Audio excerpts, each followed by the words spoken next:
In a world with artificial intelligence, how do we transform education?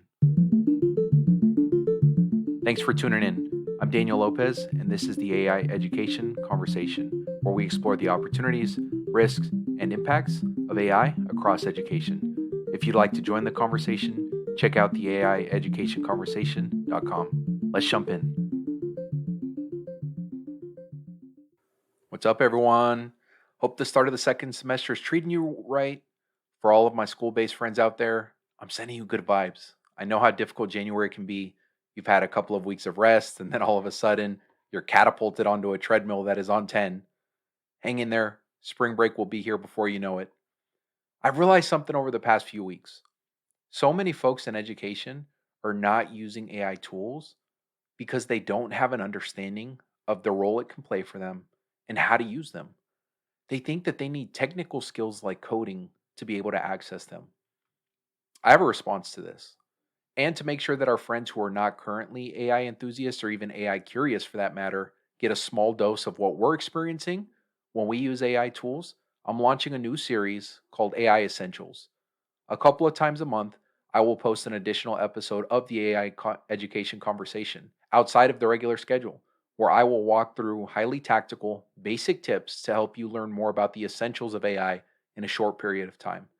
So if you're a frequent listener of the show or AI proficient, I got homework for you.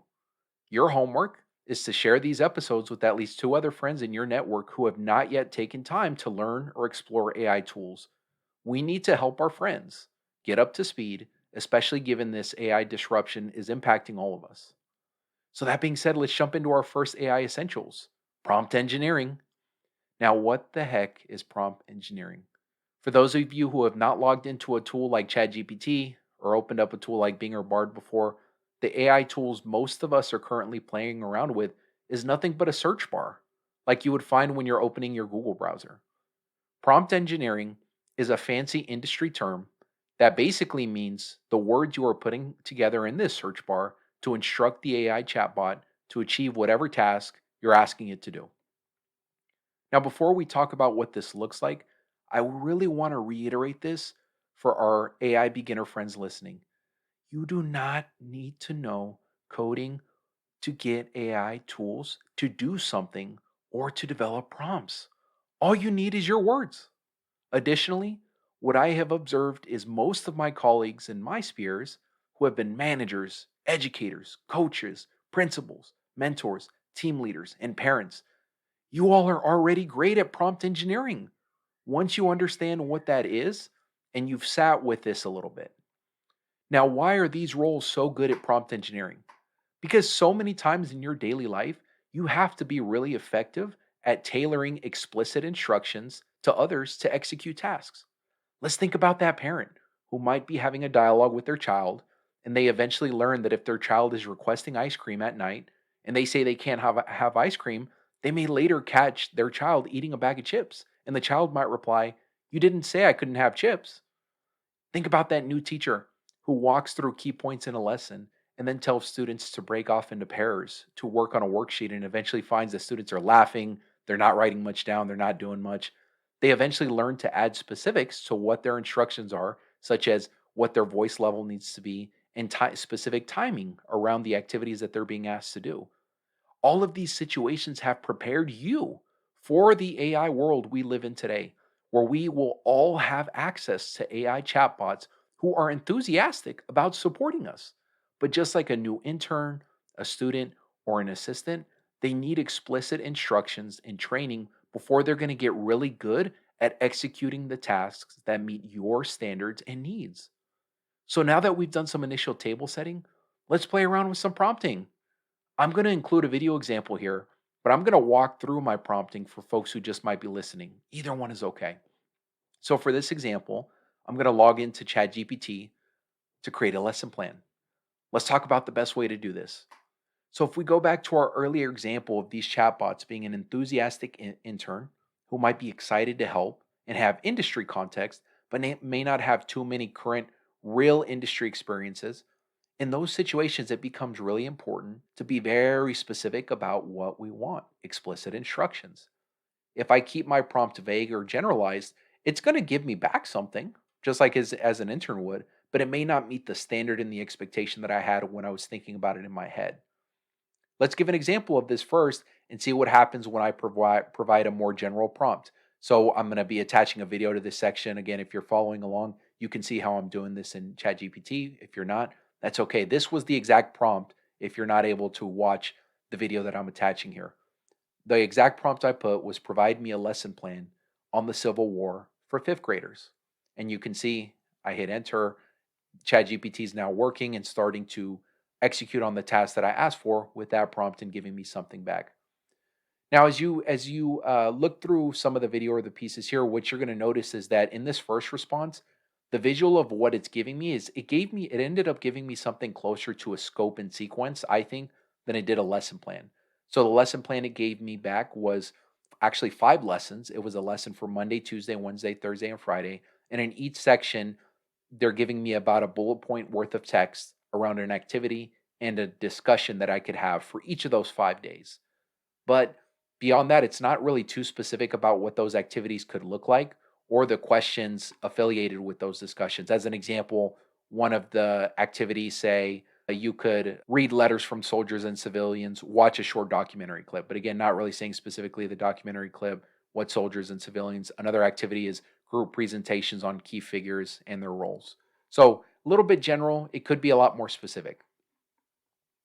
Now, given this input, the beauty of how this technology works is at this given point in time, if this was not what I wanted or the expectation I had for what I thought I was going to get back, I can respond and say, no, I wanted something that looks more like this. And you will find yourself doing that multiple times to get the best quality output, especially when some of the tasks you asked it to do are more complicated. But you will also continue to strengthen your ability to learn how these tools work and how to get it to do what you want. The beauty of this tool also is that you can be more explicit on the front end, which is what you all will likely already implicitly do because of the roles that you hold. As I mentioned, we're educators, we're proactive, we know how to do this. And what you're going to notice is that it's going to give you an output closer to what you want already off the bat. You're going to save yourself time. So, now with that context in mind, let's see what happens when I enter a more specific prompt around the same general task. So, this is the prompt that I'm going to enter now. You are an expert in curriculum development for K 12 education. I am currently working through a unit with my fifth grade students around the Civil War. I would like for you to design a lesson around the following objective. This is also an objective I pulled directly from the Massachusetts State Department of Education curriculum and objectives for fifth graders around the Civil War. I didn't say that in the prompt, that was just some context I wanted to share with you all. Continuing the prompt, the objective is identify the major military leaders and battles of the war, e.g., Ulysses S. Grant, Robert E. Lee, William Sherman, Stonewall Jackson, battles of the Bull Run, Shiloh, Fredericksburg, Vicksburg, Gettysburg, Appomattox. I would like this lesson to be 15 minutes long and include keywords and sentence stem sections. I would also like the lesson to provide 3 different suggested activities for independent practice, 1 connection to the model world, and 2 questions to check for understanding at the end of the lesson. So now you can see I answered that prompt. I hit enter just as I did with the first one. And then you can see what it started to give me now. Now, if you're looking at this lesson now, you're going to notice that it gave me a lot closer at this point an output aligned to what I wanted. It gave me most of what I asked for, gave me objectives, it gave me a 50-minute lesson. It was aligned to the identification task that I was asking. It gave me keywords, it gave me sentence stems, it gave me 3 different activities for the independent practice. It did give me a connection to the real world as well, and it gave me some checks for understanding, all of which I asked for. So 85% of what I asked for it just gave here. Now, at this particular point, is this lesson perfect? I personally would argue no. As if I was going through this lesson individually with my own time and iterating on it, some of the things I might do next, I might ask it for definitions on those keywords. It gave me a bunch of keywords, but it didn't give me the definitions. I would actually ask for the check for understanding questions to be a little bit different, just because the ones that it gave weren't my favorite. I don't think they line up as well as they could right now to the objective of the lesson. So I would work on making those sharper. I think I would also ask ChatGPT to generate images of the leaders. It might be cool to have some AI generated images to review for all of the key battles and the key leaders that I mentioned. And then I would probably reiterate and ask for a very specific real world connection because right now the real world connection that it gave, I didn't think it was too great. I think we can get a lot sharper there.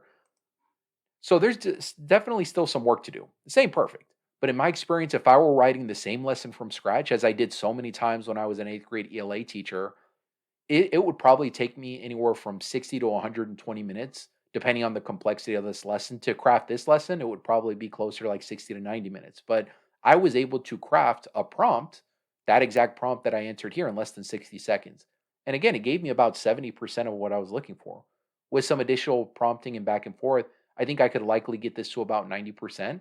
And then individually, I might do a couple of small things on my end to just get us to that full 100%. I might print a handout. I might do some formatting of this lesson plan in a Word document or something like that. So there you have it. As you start your prompting journey with AI tools like ChatGPT, let me leave three other quick tips to help you just set the stage here as you walk away today. I find that the context plus instruction structure works best for prompting for 90% of my needs in education. So, again, context plus instruction, as I showed you in that second example. I'm also, though, going to attach a reading by Dr. Ethan Mollick, who is a professor at University of Pennsylvania. I've referenced some of his work in previous episodes. He gives some really helpful notes, I think, on more complex prompting if you're interested in diving in further. For the most part, though, just think about the context that you would be most helpful for the chatbot to have as you're, getting ready to ask for the task. So this could be areas of expertise, your vision, context of where fits in on a broader work, examples and non-examples. And then after that, again, you focus on the instruction piece of it, step-by-step pieces that are important to you, timing, structural pieces, topics, preferences, etc. Quick tip number two, prompting again, as I've said already, it's an iterative process. So you are going to achieve your best results and you're going to get the highest quality outputs if you have a dialogue, a back and forth with the AI chatbot, and you continue to train the chatbot on what you like. So this is most helpful in cases like ChatGPT, where you can actually continue to hold and save your previous conversations. You can't do this with every AI tool, but on ChatGPT you can. And then if you go back to those saved conversations, the AI tool is going to have all of that historical knowledge on like what you talked about before. So that being said, if you go back to the same chat and you've already developed some lesson plans in a way that it knows you liked, based on those same conversations, it's probably already going to know 90% of what to do and your preferences based on the previous things you asked for in that same conversation subject line. So that's a quick tip as to a way you can use these in a longer term way to really accomplish your goals. Tip number three, depending on which chatbot you use, they can also create images, audio, and video. This can be very helpful depending on the work that you do. I'll link a few of my favorite resources in the show notes that allow you to effectively create images, audio, and video if that's something that is of interest to you. I'm going to leave you with the bonus tip because I realized I said three and I actually have four. But the last tip here, finally, to get started, I think the best way to think about this, if you're still unclear about the role that this can play in your life, is again, think about it as an AI assistant. If you had an intern or an assistant that was supporting you and supporting your work, what are some of those tasks that you could give? I think a great place to start is think about one thing that you really hate doing and then something that you love doing. Two questions you could ask yourself related to that might be, how could you use your AI assistant to help you reduce the time it takes to proficiently complete some of the things you hate?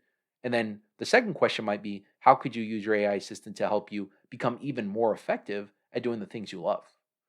So, for my AI enthusiasts who listened, what are some of your favorite tips when developing prompts or using AI tools? I'm going to actually share all of the tips that I continue to receive from this episode in the episode descriptions, as well as the episode blog posts that I continue to publish for each episode as they come in.